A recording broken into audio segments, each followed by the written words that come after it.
보자 하는 것, 이런 제목을 가지고 말씀 나눠보도록 하겠습니다. 현재 우리 사회에서 기독교 교회 어떻게 평가를 받고 있습니까? 네. 오늘날 사회에서 기독교는 질타와 조롱의 대상이 된 것이 분명합니다. 교회의 부조리, 어떤 부도덕한 어떤 행실로 인해서 사람들은 기독교를 매우 크게 오해하고 있는 것이 현실입니다. 아마 이 자리에서도 여러 매스컴을 통해서 교회의 어떤 부조리한 모습을 보면서 교회를 좀 부정적으로 생각하는 분들이 있을 거라 저는 생각을 합니다. 또한 기독교가 나의 삶의 문제나 사회적인 문제에 대해서 별다른 도움이 되지 않는다라고 느끼면서 그래서 신앙은 무의미하다. 기독교 신앙이 무슨 소용이 있는가?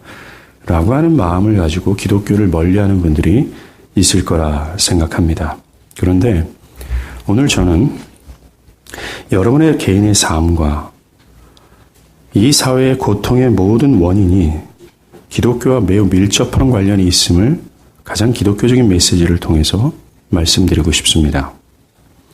기독교 복음이야말로 모든 사람들의 가장 시급한 대안이라는 것을 말씀드리고 싶은 거예요. 기독교가 말하고자 하는 바가 무엇인가? 라는 겁니다.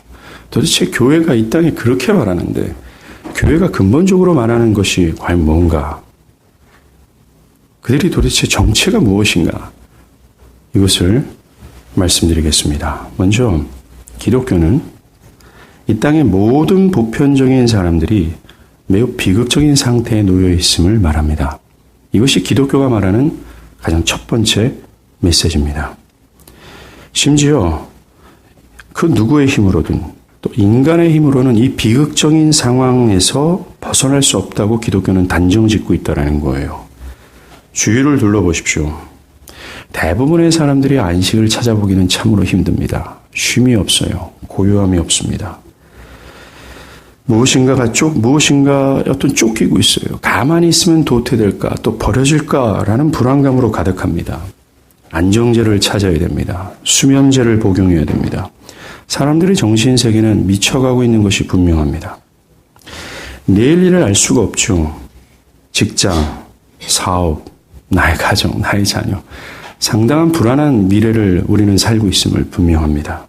또한 우리 주변에 일어나는 살인, 강간, 폭행, 세대 간의 갈등, 어떤 분쟁의 문제, 그게 달아 있습니다. 청년 실업은 증가하고 있죠. 지금도 노량진에서는 불투명한 미래를 가득한 청년들이 즐비합니다. 정말 어떻게 할지 모르는 상황이에요. 현재 인간이 맞이한 산재되어 있는 문제는 인간이 가지고 있는 지혜와 능력으로는 어떻게 할 수가 없는 분명한 난제입니다. 사람들은 이 비극적인 상태에서 좀 벗어나고자 정치, 경제, 학업 등등의 수많은 것들을 통해서 해결해 보고자 하지만 인간의 고질적인 문제는 역사를 보십시오. 단 한 번도 해결해지지 않았다라는 것입니다. 현대 굉장한 과학적 업적을 인간은 이루었습니다. 굉장히 놀랍죠. 하루가 다르게 그 과학은 발전하고 있고 그 과학은 우리에게 편안함을 제공하는 것은 분명히 맞습니다. 그러나 아이러니하게도 그 과학은 인간의 삶을 양질의 것으로 인도하지 못하고 있다는 겁니다.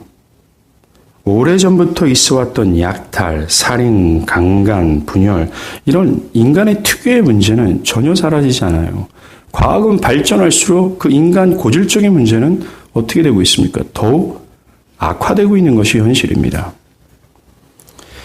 사람들의 정신과 사고는 더 심각한 문제를 초래하고 있어요. 어떤 사람은 물질이 풍요하면 더 나을 것이라고 생각합니다. 모든 사람들이 만족할 거라고 생각을 합니다. 그런데 성경의 이야기를 들어보십시오. 전도서 5장입니다. 은을 사랑하는 자는 은으로 만족하지 못하고 풍요를 사랑하는 자는 소득으로 만족하지 아니하리니 이 말이 맞습니다.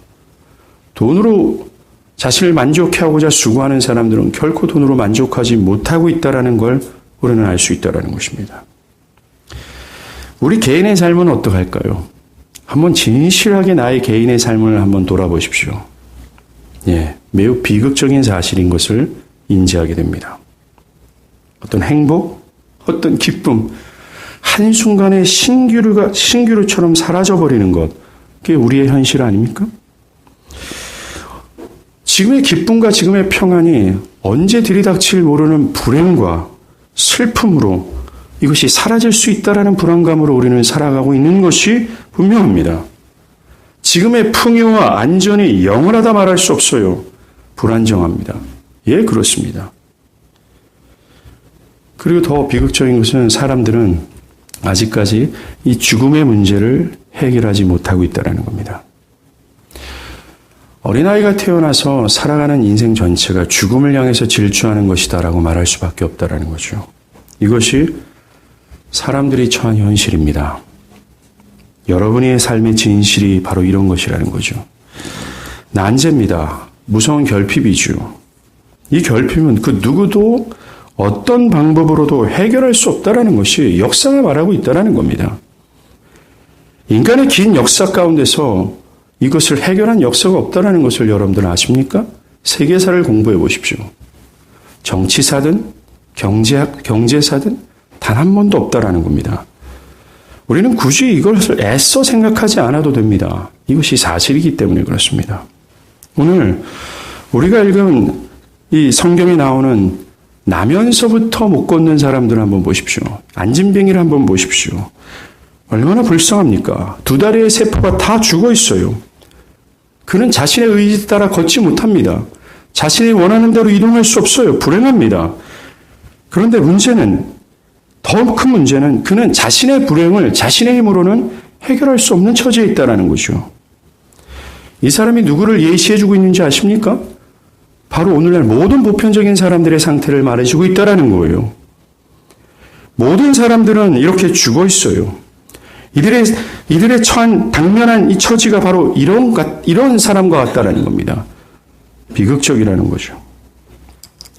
기독교가 말하는 이 비극적인 상태란 이런 외형적 결핍을 두고 얘기하는 것은 아닙니다. 이런 외형적 결핍, 이런 비극은 인문학에서도 진단할 수 있습니다. 이미 사회학자들은 얘기하고 있다는 거죠. 기독교는 인간의 삶이 왜 이토록 불행하게 되었는가 그 원인을 향하고 있다는 겁니다. 인간을 이렇게 불행하게 만든 그 원인을 향하여 비극이라고 말하는 겁니다.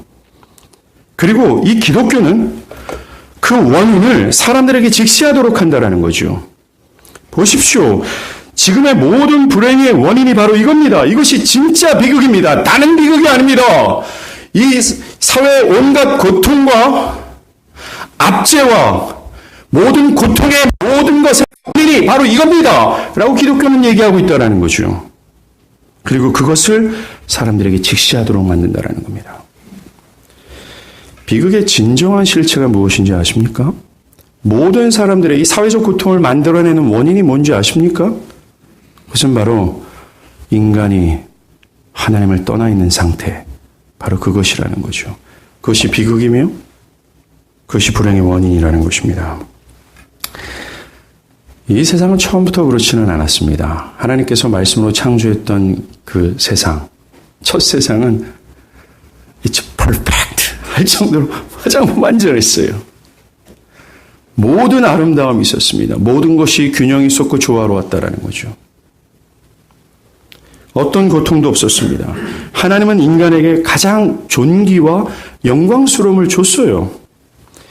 하나님은 인간을 사랑했고 인간도 하나님을 사랑했습니다. 이 하나님과 인간의 이 친밀한 교제를 통해서 인간은 기쁨과 안식과 완전한 세상을 맛볼 수 있었다라는 것입니다. 가장 좋은 상태에 있을 수 있었다라는 것입니다. 사실 이 상태는 말입니다. 우리가 가히 상상할 수 없는 상태가 될 겁니다. 그러나 신자는 알지요, 이 비밀을. 그리고 천국에서 그러한 삶을 살게 될 거라 저는 믿습니다. 그런데 이렇게 아름다웠던 세상이 왜 이렇게 되었을까요? 아까도 말씀드렸듯이 하나님을 떠난 것이 문제입니다. 인간이 자의적으로 하나님을 떠난 거예요. 하나님을 버린 것입니다. 다시 말씀드립니다. 하나님이 인간을 버린 것이 아니라 인간이 자의적으로 하나님을 버린 것이 문제라는 것입니다. 하나님으로부터 지음받은 인간은 하나님 앞에서 자신이 먼지로부터 지음을 받았다라는 사실을 자각하고 있었어야 됩니다. 자, 인간은 창세기 2장에서 보면 하나님께서 먼지를 움켜잡고 생기를 불자 인간이 되었다라고 얘기합니다. 인간의 근원은 먼지예요. 우리가 죽으면 그것을 압니다. 왜요? 모든 인간이 죽으면 한 줌의 재가 되죠. 한 줌의 먼지가 되죠. 그것이 나의 실체라는 것입니다. 인간은 하나님 앞에서 내가 먼지로부터 지음받았다라는 사실을 좀 알고, 그래서 나의 모든 생명의 주관자, 나의 모든 것의 근원자 되신 하나님을 의지하고 하나님의 명령에 순종해야만 됐습니다. 다르게 말하면 내가 먼지 된다라는 사실을 자각하고 나를 부정하는 거죠. 그리고 전폭적으로 하나님을 의존했어야 된다는 겁니다. 그럴 때 인간은 완전한 상태를 유지할 수 있었어요. 영원한 삶을 가장 완벽하게 살아갈 수 있었다는 것입니다.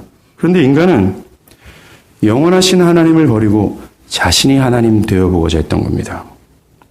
하나님의 법을 따르기보다는 자신의 뜻과 자신의 욕심대로 살아가고자 결정한 것입니다. 자신의 신념과 자신의 고집에 따라 살고자 한 겁니다. 자신의 먼지됨을 부인하는 거예요. 내가 왜 먼지예요? 내가 하나님이에요. 나는 나의 주인이 될 거예요. 라고 주장하면서 오직 나의 유익과 영광만을 추구하고자 결심했다라는 겁니다. 극도의 교만함에 빠진 거죠. 이것이 불행의 시작이었다라는 겁니다. 지금의 사회를 한번 보십시오. 사람들은 하나님을 버렸습니다. 하나님의 법과 명령에 대해서 무관심합니다. 그죠? 자신의 육체의 욕심에 따라 살 뿐입니다. 자신의 고집과 신념이 맞다고 하면서 그것이 가장 진리라고 생각하면서 그것에 따라 살아갈 뿐입니다. 매우 고집스럽게 그렇게 합니다. 정말 사람들은 자신 스스로를 하나님으로 여기고 있습니다. 매우 비극적이고 불행한 상황 가운데 있으면서 우리가 살펴본 우리의 진짜의 현실이 참으로 불행하고 비극이며 나의 삶의 미래도 한 주먹으로 돌아가는 죽음으로 마칠 수밖에 없는 불행한 삶의 직면에 있음에도 불구하고 모든 것의 근원 되신 하나님을 찾으려 하지 않는다라는 거죠. 자신들의 생명의 근원 되신 하나님을 믿으려 하거나 그분께 순종하려고 하는 마음이 없다라는 겁니다. 로마서 8장 7절에 육신의 생각은 하나님과 원수되나니 이는 하나님의 법에 굴복하지 아니할 뿐만 아니라 할 수도 없다라고 얘기합니다. 성경은 하나님을 버린 인간 안에는 하나님을 향하는 마음이 없다라고 얘기합니다. 하나님을 향하고자 하는, 좀 뭔가 하나님의 말씀에 순종하고자 하는 의지가 없다라고 얘기하는 거예요.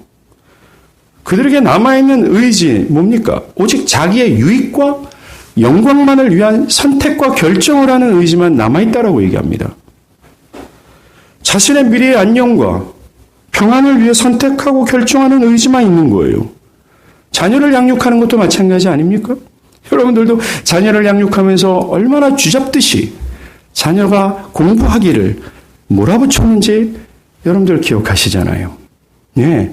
자녀가 공부를 잘해서 좋은 대학을 가고 좋은 곳에 취직하고 명문가에 결혼하는 것 다 이놈아 너를 위한 거야. 나를 위한 게 아니면 네 먹고 잘 살고 하는 거야 라고 말하지만 더 깊이 들어가 보십시오. 부모의 자랑과 부모의 영광을 위해서 자녀들을 그렇게 몰아붙이고 있다는 것을 부인할 수 없다는 것입니다.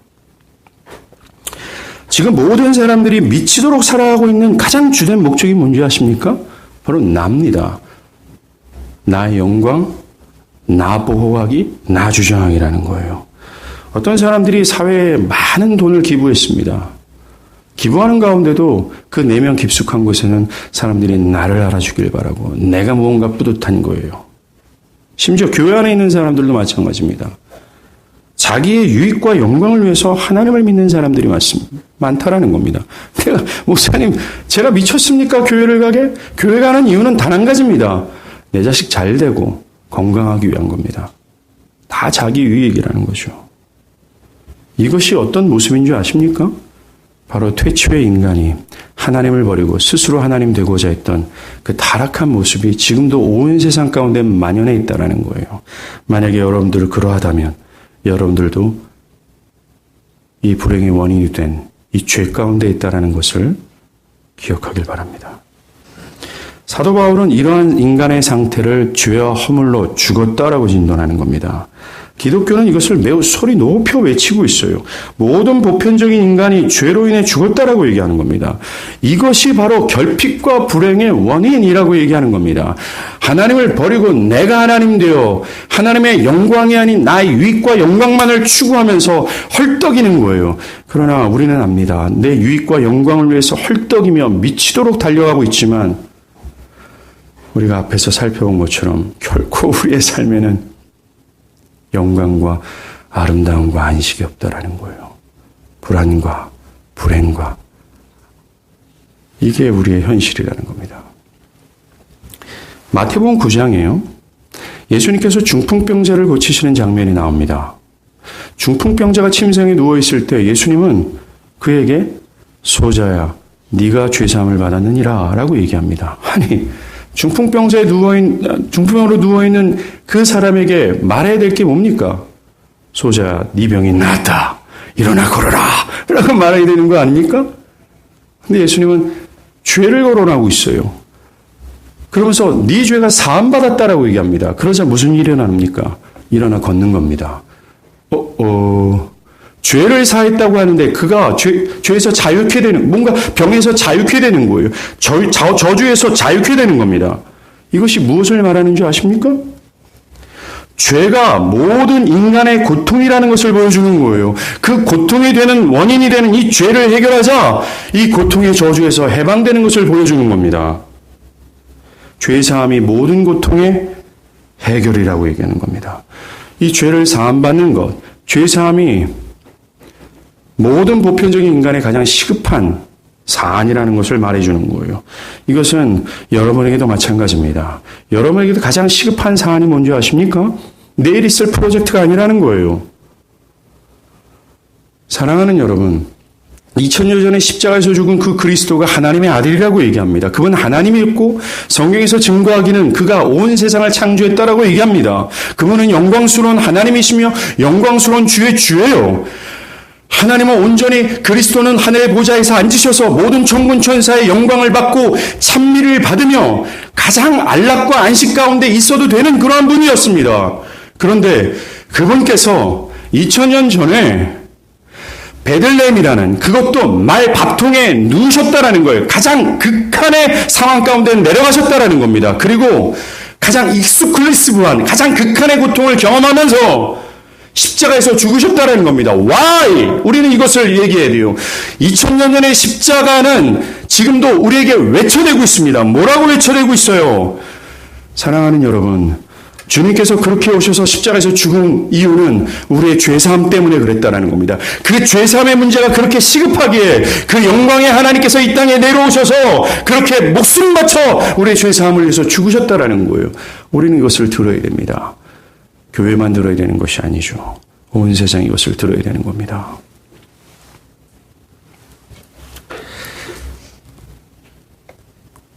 모든 인간은 생명의 근원 되신 하나님을 버리고 불투명한 미래, 아니죠. 영원한 어둠의 미래를 향해서 질주할 뿐입니다. 하나님의 저주, 하나님의 진노 아래 있다라는 것이죠. 이게 기독교가 말하는 첫 번째 메시지입니다. 자, 기독교가 왜 이렇게 이러한 인간의 처지를 얘기할까요? 인간은 다 필요 없어요 라고 말하고자 하는 것일까요? 여러분들은 다 죽었습니다 라고 말하고자 하는 것일까요? 그렇지 않습니다. 인간이 처한 비극적인 상황을 말하는 이유는 바로 여러분에게 구원자가 필요함을 말해주고 싶어 하는 겁니다. 구원자를 찾아야 된다고 말하고 싶어 하는 거예요. 이런 비극적인 상황에서 스스로를 해결할 수 없는 이 불행한 상황에 있는 나를 구원할 그 어떤 구원자가 필요하다는 걸 말하고자 하는 겁니다. 그것이 필요하다는 거예요. 여러분에게 구원자는 여러분들이 지금 찾고 있는 그 무엇이 아니라는 겁니다. 오늘 우리가 읽은 성경을 한번 보십시오. 이 나면서부터 못 걷는 이 사람을 보세요. 그는 자신의 가장 근본적인 현실을 보지 못하고 있습니다. 그에게 가장 필요한 것은 일어나 걷는 건데 저주에서 자유케 되는 건데 지금 이 사람은 그것을 구하지 않습니다. 이 불쌍한 사람은 그저 은과 금만 구하고 있는 거예요. 지금 당장의 필요만 구할 뿐입니다. 이것이 오늘날 사람들의 문제라는 거예요. 자신들의 필요는, 가장 시급한 문제는 이 죄사함을 받아 영원한 기쁨과 생명을 얻는 것인데 그저 여전히 은과 금을 구할 뿐이라는 거예요. 이것은 현대교회를 다니고 있는 사람들도 마찬가지입니다. 지금 현대교회를 다니고 있는 많은 사람들 중에 이 불쌍한 사람처럼 그저 성전 미문에 앉아있을 뿐이에요. 성전에 들어가서 하나님을 기뻐하며 찬미하는 곳이 없다라는 겁니다. 교회를 다니고 있음에도 불구하고 자신의 마음이 그 풍성하신 은혜와 긍휼이 되신 그 하나님에 대한 전율하는 마음, 그 은혜가 풍성하신 하나님께서 나를 사랑하신다는 그 거기에 압도되어 하나님을 영화롭게 하고자 하는 그 열렬함이 없는 상태예요. 그저 그들은 문 앞에서 은과 금을 구할 뿐이라는 겁니다. 여전히 은과 금을 구해요. 교회는 다니고 있지만 그들에게 기독교는 뭐 은 이상, 금 이상 이하도 아닙니다. 이처럼 사람들은 자신의 진실된 상태를 직시하지 못하고 있어요. 자신들이 어떠한 상태에 놓여 있는지를 모른다라는 겁니다. 전도서 4장의 말씀처럼 사람들의 상태는 지금 장사집에 있는 것과 같은 거예요. 슬픔이 있어야 됩니다. 애도해야 된다라는 거예요. 자신의 상태를 긍휼히 여기며 어찌할꼬 땅을 쳐야 되는 것이 분명하지만 전도서 4장은 뭐라고 하는 줄 아십니까? 사람들은 지금 잔치집에 있다라고 얘기합니다. 사람들은 자신이 가지고 있는 이 소량의 양식을 가지고 배부르다고 얘기하는 거예요. 걱정 없습니다. 라고. 금세 없어질 건데. 자신 앞에 죽음이 닥쳐 있는데 그저 지금 현실에만 집중하고 있는 거예요. 자신들이 얼마나 위험한 처지에 있는지 모른다는 겁니다. 여기서 우리는 한 가지 깨달을 것이 있습니다. 사람들이 왜 기독교를 필요로 하지 않는가? 왜 사람들이 교회에 대해서 의미를 느끼지 못하는가? 그것은 한 가지입니다. 자신의 상태를 깨닫지 못하기 때문이라는 거죠. 자신의 결핍을 모르기 때문이라는 겁니다. 목사님, 저는 무신론자입니다. 라고 하는 분들을 많이 뵙습니다. 에어컨을 꺼주십시오. 사실, 무신론자는 없습니다. 모든 사람들은요, 한 가지 이상, 아니요. 어떻게 보면 어떤 사람은 수백 가지가 되는 신을 섬기고 있습니다. 어떤 절대적인 것을 의지하고 싶은 어떤 강한 습성을 사람들이 가지고 있는 거예요. 그것이 신이든, 그게 돈이든, 나의 계획이든 어떤 번영이든 내가 목표로 하는 것이든 그렇다라는 겁니다. 어떤 강한 습성을 가지고 무엇인가를 의지하고 있는 거예요. 예를 들어서 무신론자들 중에서 진화론을 지지하는 사람들이 있습니다. 여러분들 진화론은 과학적이지 않다라는 것을 여러분들 아시죠? 과학적으로 증명되지 않는 또한 증명할 수도 없는 비과학적인 것이 진화론입니다. 이것은 생물학을 연구한 사람이라면 부인할 수 없는 게 사실입니다. 그들은요, 진화론은 그저 수백만 분의 1, 아니면 수십만 분의 1의 확률을 말할 뿐 과학적인 근거가 없어요. 그런데 진화론을 따릅니다. 그것은 종교예요. 어떤 믿음의 체계 속에서 나오는 매우 큰 믿음이 아니면 진화론을 따를 수 있지 못한다는 겁니다. 자신이 무신론자라고 말하는 사람들도 자신의 무의식 속에서 자신의 힘과 뜻을 집중시켜서 추구하고 붙잡고 뭔가 섬기려고 하는 무엇이 있다는 겁니다. 뭔가를 의지하려고 하는 거죠. 그래서 자기가 의지하고 뭔가 섬기고 뭔가 추구하는 것을 통해서 의해서 삶이 막 조종당해요. 삶의 방향성이 바뀝니다. 나의 사는 곳, 나의 신념, 나의 시간 등등을 자신에 속한 모든 것을 자기가 의지하고 추구하고 내가 바라는 모든 것에 올인하는 겁니다. 이게 종교예요. 신앙의 모습입니다. 무신론자라고 말하는 사람들은 그저 하나님이 없다 말하는 것뿐입니다. 시편 10장 4절에요. 악인은 그의 교만한 얼굴로 말하기를 여호와께서 이를 감찰하지 아니하신다 하며 그의 모든 세상에 하나님이 없다 한다라고 얘기합니다. 그리고 이 무신론자라고 얘기하는 사람들의 얘기를 이 시편 기자가 얘기해요. 악인이 하는 일은 언제나 잘 되고 있다고 여긴다. Everything is okay. 지금 잘 나가고 있거든. 이렇게 얘기한다는 거예요. 그리고 주님의 심판은 너무 멀리 보이는 거예요. 뭐 지옥? 뉴욕 맨하탄에서요. 청년들이 인터뷰를 했습니다. 당신은 지옥이 있음을 믿습니까? 뭐 교회를 다니든 교회를 안 다니든 다 물어봤어요. 그중에 한 사람이 멋진 대답을 했어요. 지옥이 있음을 믿습니까? 지옥이요? 지금이 지옥입니다. 라고 얘기하는 사람이 있어요. 이 미련한 사람들은 말이에요. 하나님이 없다고 말하는 사람들은 하나님의 심판이 너무 멀리 느껴져요. 그것이 있다고 여기지 않는다고 얘기합니다. 그는 마음속으로 내가 망하는가 두고 봐라. 나에게는 언제라도 불행과 저주는 없다라고 얘기합니다. 예, 맞습니다.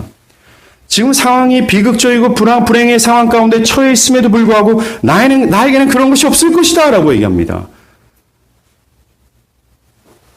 시편 14편 1절에 어리석은 자는 그의 마음에 이르기를 하나님이 없다 하는도다 라고 얘기합니다. 하나님이 없다고 말하는 사람들이 기억할 것이 있습니다. 히브리서 10장 27절이에요. 한 번 죽은 것은 사람에게 정해진 것이요 그 후에는 심판이 있으리라. 모든 사람이 죽는다라고 얘기합니다. 어떤 사람은 죽으면 모든 것이 끝난다라고 생각을 하죠. 죽으면 난 없어지는 거야. 그냥 나는 존재가 없어지는 거야 라고 생각하는 사람들이 있어요. 아닙니다. 모든 사람들이 죽고 난 이후에 영원한 천국과 지옥으로 갈리는 심판을 받게 될 거라는 거예요. 그것이 진정한 인생의 시작이 될 겁니다. 어떤 사람들은 지옥에 가면 하나님이 사랑이라며 지옥에서 어느 정도 살다 보면 세컨 찬스, 하나님 또 다른 기회를 나에게 줄 거야. 천국으로 갈 수 있는. 난 그때 가면 돼.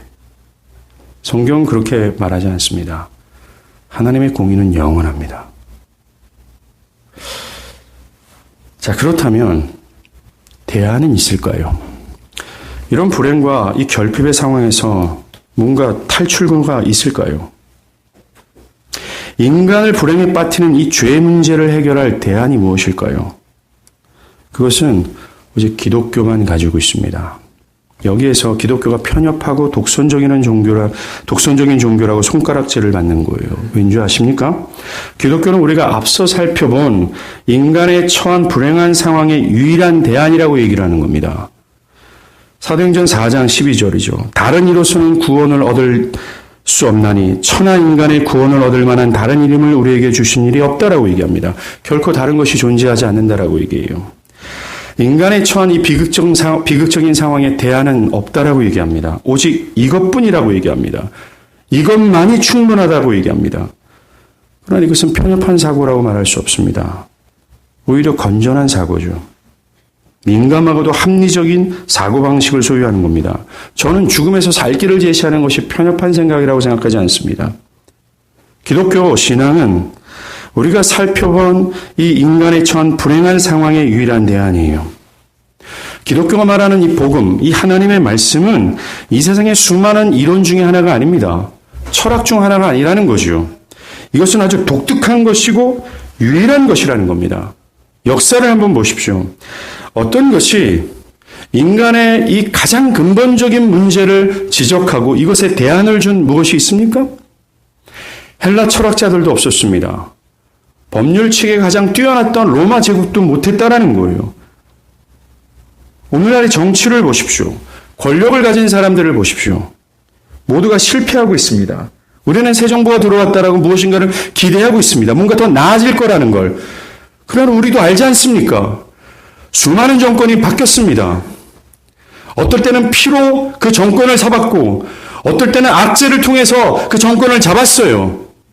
많은 사람들이 뛰어난 인재들이 모여서 뭔가 이 사회를 건전하게 또는 어떤 대안을 짜고자 뭔가를 인도했습니다. 그러나 역사를 보십시오. 성공한 적이 있습니까? 성공이 아니라 실패를 거듭하는 역사를 보고서 그것을 경험하고 있음에도 불구하고 우리는 무엇인가를 기대하고 있다는 거예요.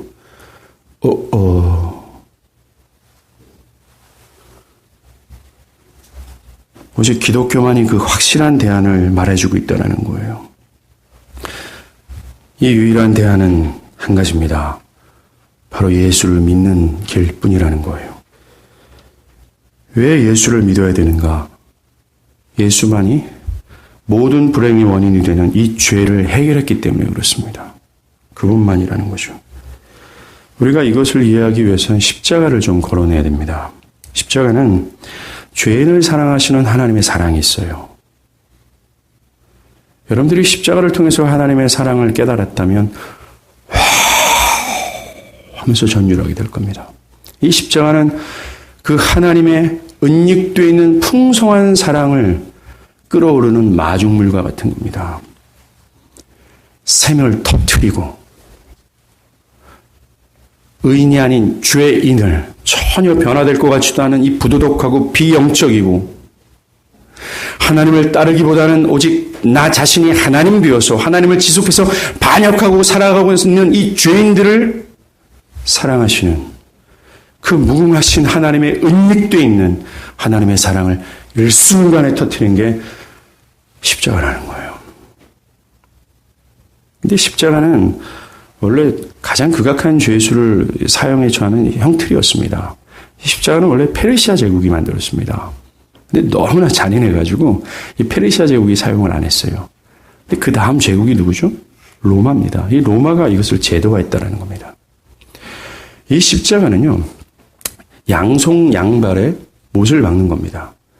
그리고 그 자체가 고통인데 이 사람이 피를 다 흘릴 때까지 그 고통이 지속되는 거예요. 그리고 십자가에서 매달린 죄수는 한 번 숨을 쉬기 위해서는 이 양손에 이렇게 끌어올려야 돼요.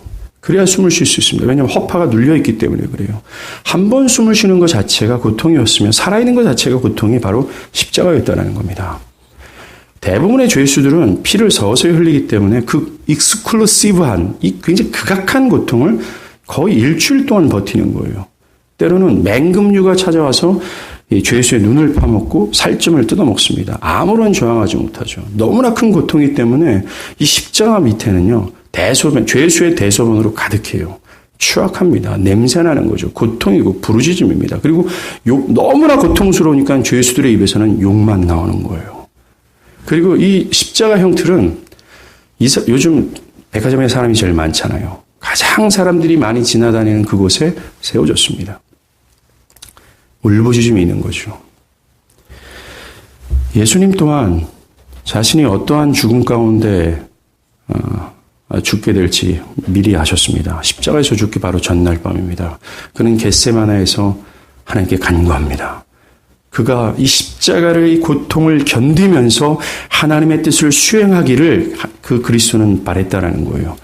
그가 기도할 때 그의 땀방울이 핏방울이 됩니다. 우리 교회 의대생들이 많은데 이거를 대답을 못 하더라고요. 참, 공부를 어떻게 하고 있는지. 제가 의학적으로 찾아봤습니다. 예, 의학적으로 사람이 가장 극한의 스트레스를 받으면 미세혈관이 파열이 된다고 합니다. 예, 그렇습니다. 주님은 이 잔인하고 가장 큰 고통 가운데 죽음을 당해야 될 만한 그 죽음을 앞두고 그런 극한의 스트레스를 받은 거예요. 그리고 하나님께 도우심을 구할 때 그는 모세혈관 가운데 모세혈관이 터지고 땀방울이 핏방울이 된 겁니다. 가룟 유다가 그를 배신해서 그를 대제사장 집으로 끌고 갑니다. 그리고 그들은 예수님께 신문합니다. 거짓 신문자들이 오는 거예요. 하지도 안 한 일을 얘기하는 거예요. 너 이거 왜 했지? 예수님은 침묵하시는 거예요. 그러자 너가 성전을 헐고 내가 3일 만에 다시 진다 그랬지?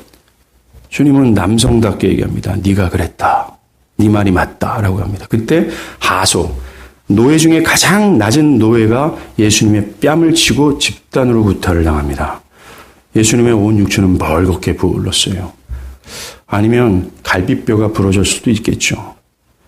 밤새도록 신문을 당한 예수님께서는 다음날 새벽에 빌라도 법정으로 끌려가십니다. 이 유대인들이 빌라도 로마 총독에 끌고 간 이유는 그 당시 이 재판권이 유대 민족에게 없었어요. 유대는 로마 제국의 식민지 아래 있었기 때문에 식민지 총독의 허락을 받아야 됩니다. 끌고 갔어요. 빌라도는 예수님께 죄를 물었습니다. 아무리 물어도 예수님께 죄가 없음을 빌라도가 안 거예요. 이 대목이 매우 중요합니다. 그 당시 법률체계에 가장 뛰어났던 제국이 로마예요. 지금도 오늘날의 현대법은 로마법에 많은 영향을 받고 있습니다. 그만큼 공정하다라는 거예요. 세상에서 가장 공정한 법이 예수를 향해서 이 사람 죄 없어 라고 얘기한 겁니다. 예수는 죄 때문에 죽지 않았다라는 거예요. 빌라도는 예수님을 몽둥이질하고 내보내기를 바랬습니다. 그래서 몽둥이질을 했어요. 로마 병전 2명이 지칠 때까지 물먹은 몽둥이로 예수님을 머리부터 발까지 사정없이 두들겨 팹니다.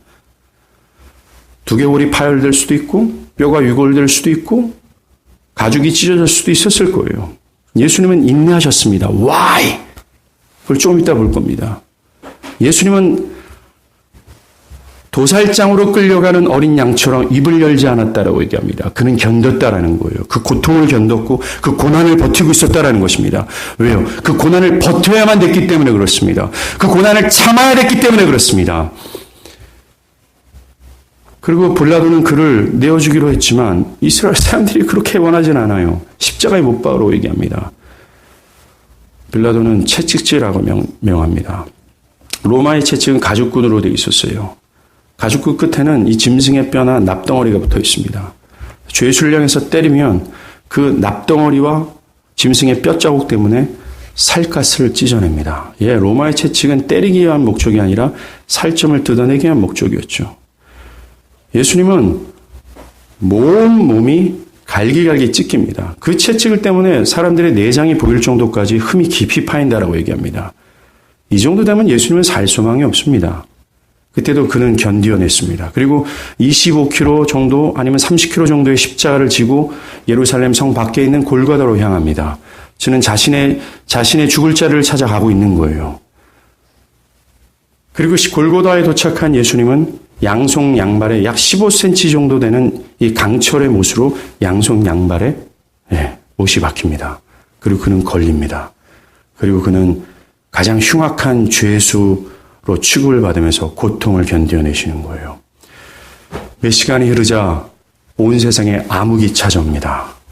하나님 아버지가 그를 버리셨다는 거예요. 그때 입을 다물고 육체의 모든 고통을 겪고 있고 그것을 인내하고 참고 그 감수하고자 싸우고 있는 예수들이 움직이기 시작하는 거예요.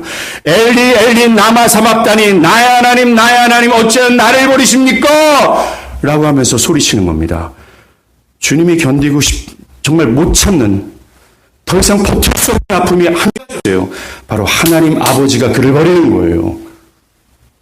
그리고 그는 죽습니다. 그렇다면 왜 그는 이런 잔혹한 십자가의 형벌을 받으셨어야만 되셨을까요? 그가 죄가 없었는데 그 그리스도께서 십자가에서 죽은 것은 한 가지입니다. 우리의 죄를 대신해서라는 거죠. 죄인들이 받아야 될 형벌을 대신 받은 거라는 겁니다. 교만에 빠진 죄인들을 구원하시고자 그들이 받아야 될 형벌을 대신 받으신 거예요. 우리가 하나님께 구원을 받기 위해서 필요한 것은 우리가 지불해야 될 이 죄값이 해결돼야 된다는 겁니다. 여러분들 교통 이 사거리에서 빨간불 지나가면 어떡합니까? 고지서가 날라오죠. 한 5만 원 내십시오. 5만 원 내지 않으면 법칙금을 내지 않으면 여러분들이 죄의 문제가 해결되지 않는 거예요. 여전히 여러분들은 범죄인입니다. 범죄자죠. 여러분들이 5만 원 범칙금을 낼 때 여러분들의 죄가 해결되고 여러분 죄에서 자유할 수 있는 거예요. 그런 것처럼 인간이 지불해야 될 죄값은 죽음이었다라는 겁니다. 그런데 그 죽음을 인간 스스로가 지불할 수가 없는 거예요. 지불한다면 없어지기 때문에 그렇습니다. 그래서 하나님께서 택하신 방법은 하나입니다. 자신의 아들을 대신하여 그 죄인들이 지불해야 될 형벌의 그 고초를 대신 지불케 했다라는 겁니다. 성경은 얘기합니다. 그를 믿는 모든 자들이 지불해야 될 모든 형벌을 예수님께서 십자가에서 지불했다라고 얘기합니다. 그것으로 그를 믿는 모든 자들에게 남겨진 형벌은 없습니다. 완전한 저주에서 자유케 되는 거죠. 십자가가 왜 이렇게 잔인했냐고 묻는 분들이 있습니다. 십자가가 그렇게 잔인했던 이유가 뭔지 아십니까? 그 십자가는 곧 죄인들이 받아야 될 형벌이었기 때문에 그래요. 죄인들이 받아야 될 형벌의 가시적인 것이 바로 십자가의 고통이었습니다. 여러분들이 만약에 그리스도 안에 있지 않는다면, 여러분들이 그리스도를 찾고 그리스도 앞에 여러분들의 죄를 회개하고 그리스도를 부여잡지 않는다면 말일에 성경을 근거로 단언컨대 여러분들도 십자가의 고통을 겪게 될 겁니다. 그것이 하나님의 형벌이기 때문에 그래요. 그리고 성경은 더 어처구니 없는 얘기를 합니다. 예수를 그렇게 죽인 당사자가 바로 그분의 하나님 아버지라고 얘기합니다. 하나님께서 누구를 위해서 자신의 아들을 죽이셨는가? 하나님께서 누구를 위하여 그 아들을 잔인하게 살인하셨는가? 누구입니까? 의인입니까? 죄인이라고 얘기합니다. 너무나 파렴치한 죄수들이라는 거예요. 그 죄인들을 위하여 아들은 죽으셨고 하나님 아버지는 아들을 그들에게 내어주셨다라고 얘기하는 겁니다. 바라기는 교회를 다니면서 여러분들 이 십자가가 어떤 의미인지를 배워가길 바랍니다. 여기는 하나님의 사랑의 마중물이라고 그랬어요. 이 하나님의 십자가를 통해서 좀 말하고 싶어하는 그 하나님의 은혜와 사랑. 내가 죄인들을 향해서도 그 죄인들을 향한 엄청난 긍휼과 사랑과 은혜와 무궁하신 자비가 있다라는 사실을 좀 말하고 싶어 하시는 거예요. 이 음성을 듣길 간절히 바랍니다. 만약에 여러분들이 십자가를 깨닫고 하나님의 은혜와 사랑을 이만큼 맛봤다면 이해가 안 되는 겁니다. 왜 주님이 죄인을 위해서 죽었지? 여러분들이 내가 죄인이구나라는 사실을 깨달으면 더욱더 이건 비밀스럽게 느껴질 거예요. 하나님 왜 나를 위해서 죽었지? 왜 나를 사랑하시지? 라는 겁니다. 저도 여러분께 좀 묻고 싶습니다. 하나님이 왜 여러분들을 사랑하시는지요? 왜 하나님이 저를 사랑하는지요? 제 아내도 저를 사랑합니다. 사랑하기 힘든데.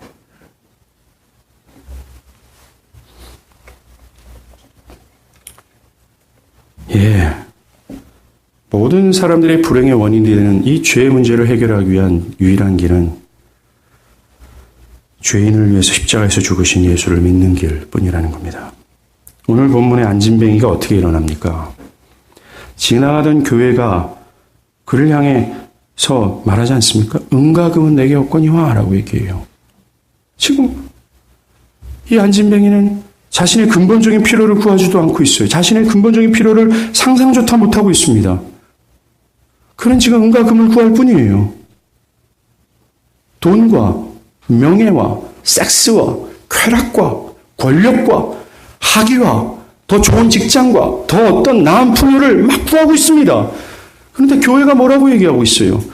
나에겐 은과 금이 없다라고 얘기합니다. Yes. 교회는 여러분들이 요구하는 은과 금이 없어요.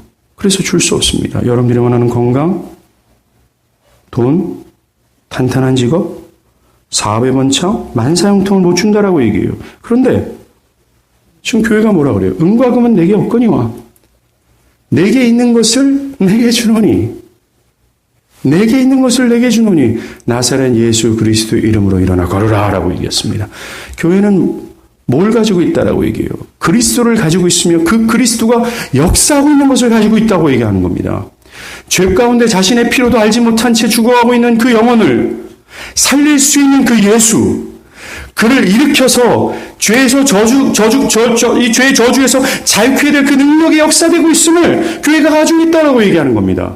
우리에게 유일한 대안이 이걸밖에 없다라는 거예요. 예수를 믿는 길입니다. 여러분들이 예수를 믿는다면, 저는 우리 교회를 다니고 있는 모든 사람들이 다 예수를 믿고 있다라고 확신하지는 않습니다. 오늘 새생명 전도주일에서 특별히 여러분들을 초청해서 그 오늘 오신 분들만 겨냥해서 말씀 전하는 것이 아님을 여러분들 꼭 기억해 주십시오. 이 복음은 저 같은 목사들도 여전히 들어야 되며 이 복음 가운데 망각되어지고 무뎌졌던 우리의 영적인 날들을 다시 한번 날카롭게 해야 될 그런 입장이라는 사실을 기억하십시오. 오늘 내가 누구를 전도했어요. 근데 이 메시지가 여러분들에게 해당되는 것 같지 않습니까? 착각하면 안 된다라는 겁니다. 사랑하는 여러분, 여러분들이 정말 예수를 믿는다면 하나님의 저주와 진노는 사라지게 될 거예요. 여러분들의 미래는 어둠에서 빛으로 바뀌게 될 겁니다. 슬픔에서 영원한 기쁨으로 바뀌게 될 거예요. 영원한 자유를, 다시는 저주가 없을 거라고 요한계시록에 그중 말하고 있다라는 겁니다. 믿는 길뿐입니다. 저는 담배를 끊어야 된다고 말하는 것이 아닙니다. 예수를 믿으라는 거예요. 저는 여러분들에게 완벽한 삶을 요구하는 것이 아닙니다. 예수를 믿는 길 뿐이라는 거예요. 목사님, 저는 어느 정도 교회에 대한 지식을 가지고 있어야 됩니다. 영적인 지식을 가지고 좀 있어야 됩니다. 그래야 되지 않을까요? 라고 요구하지 않습니다. 성경은 오직 하나입니다. 예수를 믿는다라고 얘기하는 겁니다. 여러분 중에 나는 교회를 다니지 않습니다. 난 부끄러운 점이 참 많거든요. 내가 말하지 않았지만요. 내가 죄가 좀 있습니다. 그래서 하나님은 날 안 받아줄 겁니다. 라고 생각한다면 너무 좋습니다. 왠지 아십니까? 하나님은 죄인의 친구라고 말씀하시기 때문에 그래요. 내가 죄인이구나. 난 참 부끄럽구나 하는 자들을 하나님은 더 긍휼히 여기시고 사랑과 은혜를 베푸신다는 거예요. 하나님께 나아가십시오. 그렇다면 믿는 것이 뭔지 아십니까? 믿는다라는 것은 현재 자신이 죄로 인해서 무서운 재난 앞에 있다라는 거예요. 내가 지금 지옥의 형벌로 가고 있다라는 사실을 믿는 겁니다. 두 번째, 이 재난 가운데 내가 살 수 있는 길은 나를 위해 대신해서 죽으신 그리스도밖에 없다라는 사실을 깨닫고 그 그리스도를 찾는 겁니다. 호소하는 거죠. 가난한 거지가 나를 좀 살려주세요 라고 말하는 것처럼 그리스도를 향해서 가장 가난하고 겸손한 모습으로 그리스도를 호소하는 겁니다. 이게 믿음이라는 겁니다.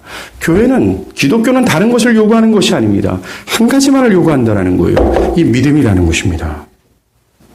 그리고 교회를 출석하십시오. 그거 봐라. 교회 얘기가 나오지.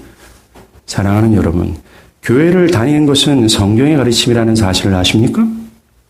신앙은 각 개인이 하는 것이 아닙니다. 인간은 쉽게 교만하고요. 빨리 부패하는 본성을 가지고 있습니다. 만약에 개인적으로 신앙하고 교회를 가르침, 교회의 인도를 따르지 않는다면 그 사람은 매우 쉽게 부패하고 빨리 교만해질 겁니다.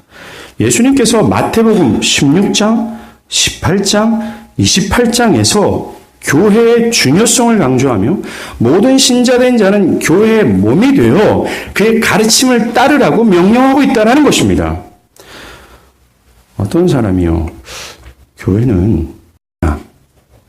교회 가는 것 다 하나님 얘기한 게 아니라 사도들이 얘기한 거다. 여러분들 어느 정도 성경을 알아야지요. 그건 굉장히 비성경적인 겁니다. 16, 18, 28장 그 외에도 다른 복음서에서 하나님 되신 그리스도는 교회에 대해서 명령하셨다는 겁니다.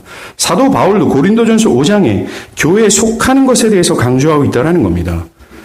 교회가 여러분들 하나님의 말씀을 들으십시오. 왜요? 믿음은 말씀을 들음으로 자라나기 때문에 그렇습니다. 말씀을 정리합니다. 오늘 주님은 십자가를 통해 죄인을 부르고 계십니다. 주님은 당신에게 오는 모든 자들을 외면하지 않습니다. 어떤 자격도 필요 없습니다. 그저 믿는 것뿐입니다. 여러분의 인생에 그렇게 많은 기회가 있다고 생각하지 마십시오. 그 기회는 너무나도 드물게 여러분들에게 온다라는 것을 기억하십시오. 바로 지금 믿으십시오. 주저하지 않길 바랍니다. 저는 여러분들에게 믿으실 분은 손을 들어 주시길 바랍니다 라고 말하지 않을 겁니다. 여러분들이 만약에 믿기를 바라신다면 말씀 이후에 기도할 때 주님께 진실하게 회개하고 은혜를 구하십시오. 그리고 지속해서 교회에 나와 말씀을 들으시길 바랍니다. 만약에 그렇다면 여러분들에게 천국의 문은 열릴 겁니다. 기도하겠습니다.